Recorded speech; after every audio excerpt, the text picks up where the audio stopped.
Acara ini disponsori oleh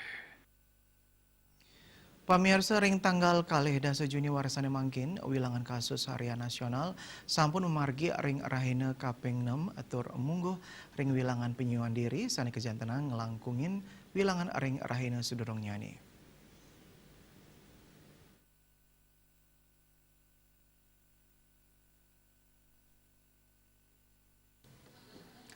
Ngenenin pasien padem COVID-19 taler nincap sayang ring rahina sedurung nyane kantos dikang diri. Wilangan ipun mungguh ring sor dasa kasus. Asapun ke taler indik pawohan pasien kenak durung langkungin kuentenan kasus anyar. Nanging wilangan nyane wantah telu ngatakan diri. Anut saking data Kementerian Kesehatan nyinayang pawohan kasus COVID-19 kantos sius 100 ulung dasa diri. Dados nyane wilangan kumulatif ipun langkungan 6 juta diri. Selantur nyane pasien kenak wenten telungatak 6 dasa pitu diri. Ngenenin pasien padem wenten kutus diri.